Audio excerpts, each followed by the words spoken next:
Our next guest is the author of a very entertaining new memoir entitled Candy Girl, A Year in the Life of an Unlikely Stripper, and it's in the Dave's Book Club, by the way, if you're in the stores.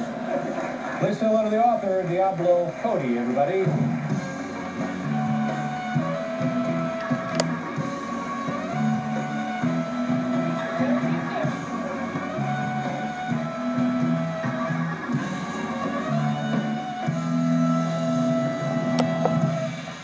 I can't tell you how much I enjoyed this book, and I have 1,000 questions to ask you. I'm so honored to be in Dave's Book Club. Well, you're the first, yeah, and probably the only this year, unless you write a sequel. So now here's the deal. You're working in it as like an ad agency. You're typing up radio copy or something, right? That's yeah. And you think to yourself, you're unsatisfied, and there must be something other in the world for you. And you go by this kind of a seedy strip club, and you sign up for amateur night. Exactly. Yeah. Yeah, I mean, I was just a sheltered suburban geek. I'm working as a copy typist. And one day I'm just pushing paper, and I look down and I think, God, this absolutely sucks. I would rather be naked. And so I went to this amateur night, and I found just the sleaziest club I could, because if you're, you know, go hard or go home. That's my motto. Sure. And I had a fabulous time, so. Now, you know, a lot of people when they're bored at work, they think, geez, I'd rather be playing golf, I'd rather be sailing, I'd rather be playing tennis. But you said you would rather be naked. Yes. Now, is that the core of what this project was? There's something about being naked that... That's the mission statement right there. You know, I've always been interested in kind of the seedy underbelly of society, right. And I just thought to myself, this is the best way to explore it, and if I can do it with my drawers down, so much the better. So, yeah. So, you go to the club, and was I right? There doesn't seem to be an audition process, even at amateur night, is there? They're not very selective. Not in the least. I basically walked in, they checked my pulse, and I was right up. Ready to go. And what were you allowed to do at a strip club in Minneapolis? Was it Minneapolis? Yeah. What are the laws? Minneapolis can be surprisingly rough.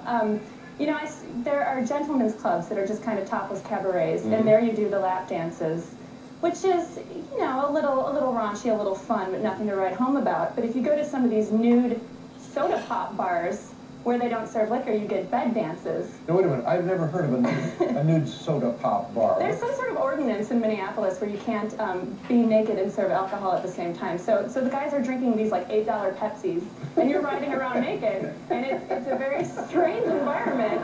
So if you're not selling alcohol, women can be there undressed. Yes. But if you are selling alcohol, they have to have some... Topless. Yeah. Yeah, which is no fun. Sorry. Now, let me ask you a pointed question. We know why men go there, because they enjoy a certain level of stimulation. But for the women working there, is it just a job, or is there also some enjoyment? I think for most women there, it's just a method of survival. It's just a method of subsistence. For me, it was fun. You know, it was rebellion. I had a lot of fun with it. And when you talk about one of these lap dances in a club where you were naked, right? Yeah. And it's a bed dance. Yes. Now, tell us what a bed dance is. It's horrible is what it is. Yeah. No, basically, you get paid $60 to go into this sort of faux bedroom with a man that's on the second floor of the club, you know, sequestered from everything else, and you basically simulate intercourse with him. And I remember thinking to myself, well, $60, the club takes 21 of that, because the clubs get this massive take. $39 to pretend to have sex with a guy, that is a bargain.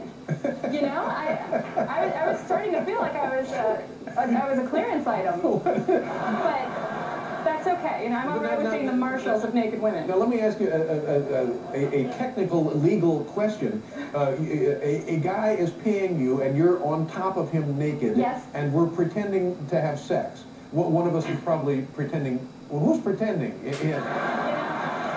Who is pretending? In my case, the guys were probably pretending to enjoy themselves. The guys were enjoying themselves. Well, one hopes. Yeah. But now, is that prostitution? You know, I think everything is prostitution in a way. I mean, when you're exchanging some kind of sexual stimulation for money, I think that is prostitution. I mean, it's a heavy question, Dave, but, you know, let's keep it light here. But so how did that work with your idea of I'm just having fun? I was just having fun. But did it ever dawn on you that, oh, this is not the kind of fun I thought I was going to be having? There were times where I caught a glimpse of myself in the cloudy mirror above the bed and thought to myself, ooh, this is kind of gross. Yeah. You know, my mother would cringe if she knew, but yeah, I got over that real fast. Oh, I was going to ask you about, how did you get over it? What was it, just more fun than to worry about? For me, it was an adventure. Like I said, you know, I've always been a geek, I've always been sheltered, you know, I come from this nice Catholic upbringing, so for me it was like anthropology, you know, it's like being a naked Margaret Mead. Margaret Mead. What kind of clientele did you meet there? Oh, you know, all kinds. The absolute worst type of strip club clientele are the guys who are there all day, every day. Just total strip club addicts because they're completely jaded and you can do nothing to please them. Like a clone army of Jessica Albas could march in, and these guys would not bat an eye.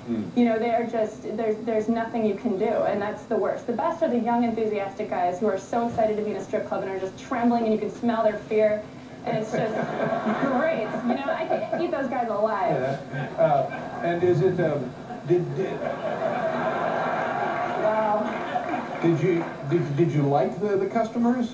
You know, some of them. I got along with some of them, and then there were some who were unpleasant or cheapskates. Yeah, I sensed in some of the books, some of the descriptions that some of the customers are held in perhaps contempt by the women who work at these clubs. Is that accurate or fair? Some, yeah. I mean, you have to come in, you have to treat the ladies right, you have to open your wallet, and you have to be a good sport. You know, if you come in with attitude of superiority, or you start moralizing, or you come in with the idea that you're going to save somebody, that's obnoxious. Yeah. So, do you miss doing this? Absolutely. If this writing stuff doesn't pan out, I'm getting right back on the pole.